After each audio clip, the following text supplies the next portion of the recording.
काला जादू। अपने बेटे ऋषु के माथे से टपकते हुए पसीने को देखकर सविता की हालत खराब हो गई। ऐसा आज पहली बार नहीं हुआ जब ऋषु नींद से घबरा कर जागा है। हाय मेरा बच्चा, न जाने किसकी नजर लग गई है तुझे। जब से मेरे बच्चे ने 10वीं के एग्जाम में स्कूल टॉप किया है, तब से रोज बुरे बुरे सपने आने लगे हैं। हाँ माँ, मैंने आज फिर से एक काले साए को देखा। वो यही मेरी आंखों के सामने खड़ा था। माँ, मुझे बचा लो माँ। वो मुझसे कह रहा था कि मुझसे बदला लेगा। माँ, कहीं ये प्रशांत। चुप कर, कैसी बात कर रहा है? दोबारा उसका नाम मत लेना। तुझे पता है ना, उस प्रशांत ने आत्महत्या कर ली।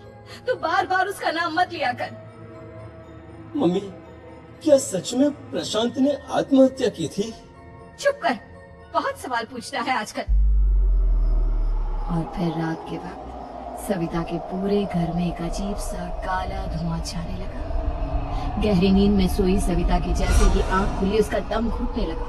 वो दौड़कर ऋषु के रूम की तरफ गई, जहां उसके दरवाजे पर घूमती एक काली परछाई देख वो बुरी तरह से घबरा गई। कौन है वहाँ? कौन है? सामने आओ। ये तुम्हारी काली करतूत।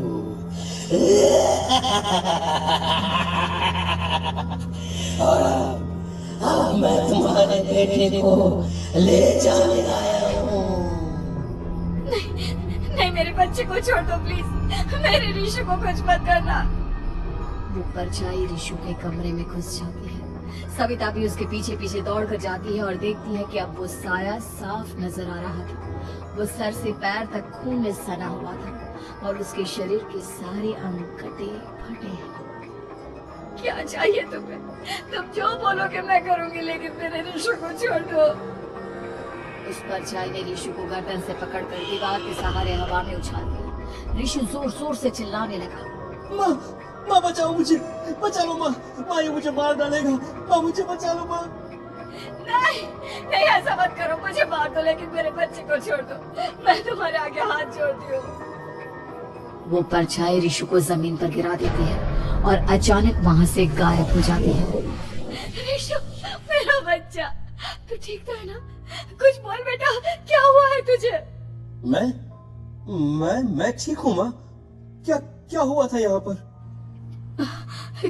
कुछ नहीं बेटा, कुछ नहीं। तू परेशान मत हो।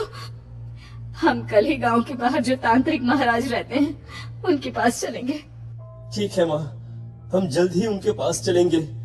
मुझे बहुत डर लग रहा है माँ। ये बार बार मुझे डरावने सपने आना, ये सब हमारे साथ क्यों हो रहा है माँ? अगले दिन सविता अपने बेटे ऋषु को लेकर गांव के बाहर तांत्रिक के पास जाती है। जिस जगह पर तांत्रिक रहा करता था, वो जगह बहुत डरावनी थी। चारों तरफ कंकाल और खूब मूर्तियां नजर आ रही थी। गांव से दूर वीराने में उस जगह पर जोर से आंधी चल रही थी। ऋषु ने डर कर अपनी माँ का हाथ पकड़ लिया। माँ मुझे बहुत डर लग रहा है। ये कैसी जगह है?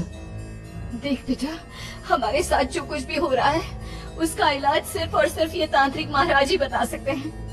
अब यही है जो हमें प्रॉब्लम से बाहर निकाल सकते हैं। जैसे ही सविता और ऋषु तांत्रिक की झोपड़ी के अंदर पहुंचे, वहाँ का नजारा देखकर उनकी आंखें फटी की फटी रह गई। तांत्रिक की झोपड़ी के अंदर कई सारे लोग अपनी गर्दन घुमा घुमा कर जोर जोर से चीख रहे थे। कौन हो तुम और यहाँ क्यों आई हो? महाराज, मेरे बेटे को कुछ दिनों से एक डरावनी काली परछाई नजर आती है और कल रात उसने मेरे बेटे पर हमला भी कर दिया।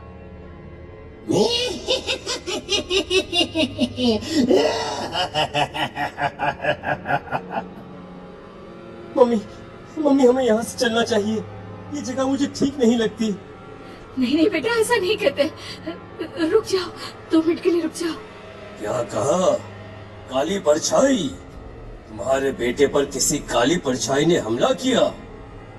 हाँ महाराज, वो कह रही थी कि वो मेरे बेटे को कुछ कर देगी। कोई उपाय बताइए महाराज, मेरे बेटे के साथ कुछ गलत नहीं होना चाहिए। तुमने किसी दूसरे के साथ गलत किया है। तो तुम्हारे साथ भी गलत होकर ही रहेगा। तुमने किसी की जान ली है, किसी को मार डाला है तुमने। नहीं महाराज, मैंने ऐसा कुछ नहीं किया। मैंने किसी की जान नहीं ली। मुझे कोई उपाय बताइए। लगता है तुम इतनी आसानी से नहीं मानोगी। मैं तुम्हें अभी उस काली परछाई से मिलवा देता हूँ और वही सारा सच तुम्हारे सामने लेकर आएगा। हाँ? सविता और ऋषु ने डर के मारे अपनी आंखें बंद कर ली। तभी अचानक तांत्रिक की झोपड़ी में अजीबोगरीब आवाजें गूंजने लगी। सविता और ऋषु बुरी तरह से कांप रहे थे। आंखें खोलो और अपने सामने देखो।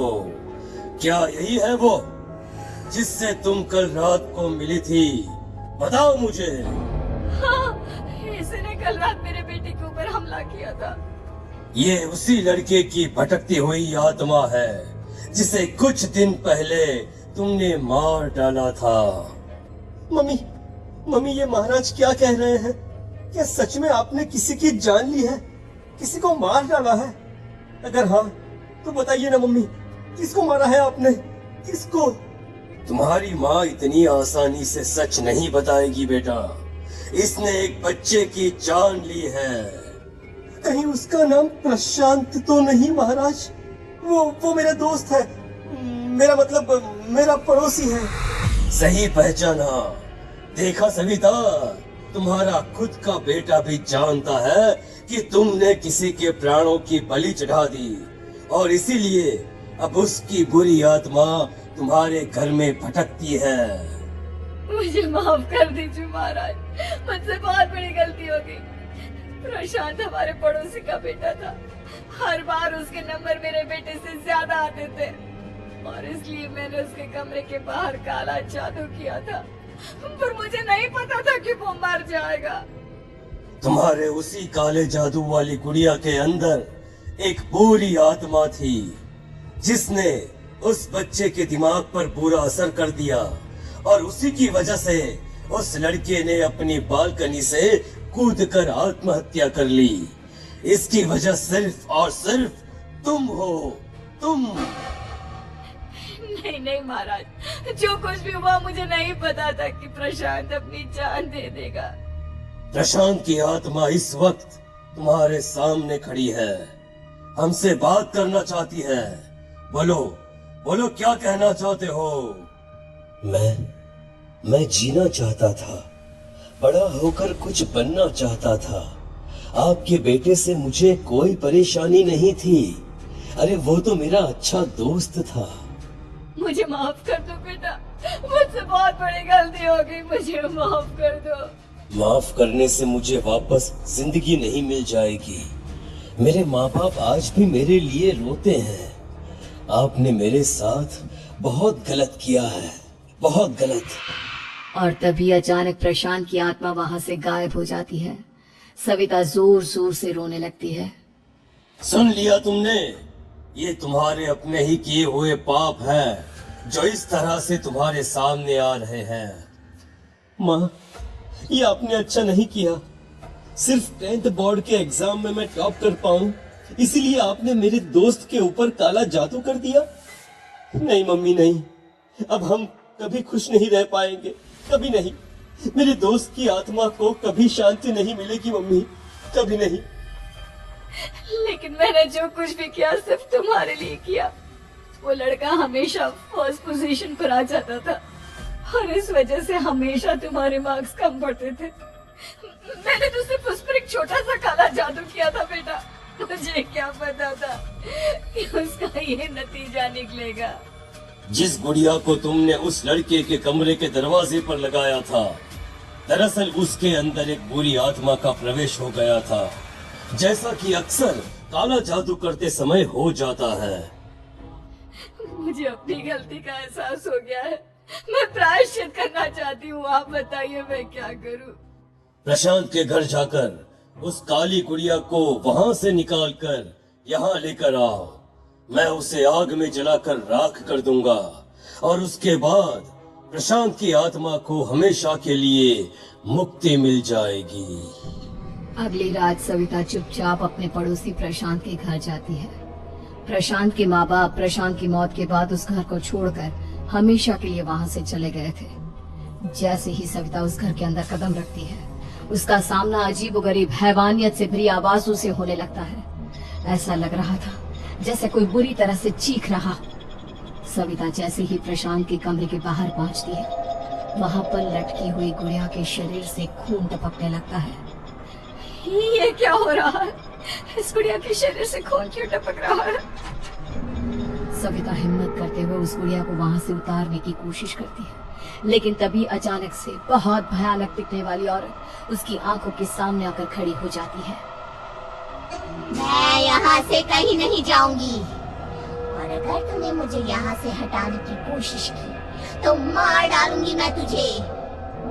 नहीं नहीं, मुझे तुम्हें यहाँ से ले जाना ही होगा, नहीं तो मेरा बेटा, उसकी जान को खतरा है। मैं तुम्हें नहीं छोड़ सकती। अगर तुम्हारे अंदर हिम्मत है तो मुझे इस घर से बाहर ले जाकर दिखाओ। और ऐसा कहकर वो औरत सविता के ऊपर हमला कर देती है और उसे हवा में उछाल उछाल कर जमीन पर पटकती है। लेकिन तभी अचानक मौका देखकर सविता अपने हाथ में ली हुई सुई उसके हाथ में चुभो देती है। हाथ में सुई लगते ही वो औरत जमीन पर तड़पने लगती है। ये क्या किया तूने? ये क्या कर दिया? तुझे ऐसा नहीं करना चाहिए था। तांत्रिक ने मुझे कहा था कि तुझसे जीतने का सिर्फ यही एक तरीका है जिससे मैं अपने पापों का प्रायश्चित कर सकती हूँ और अपने बेटे की जान बचा सकती हूँ। और उसके बाद वो डरावनी दिखने वाली औरत एक छोटी सी जादुई गुड़िया में तब्दील हो गई और सविता ने उसे ले जाकर तांत्रिक को दे दिया। तांत्रिक ने जादुई गुड़िया को आग के हवाले कर दिया।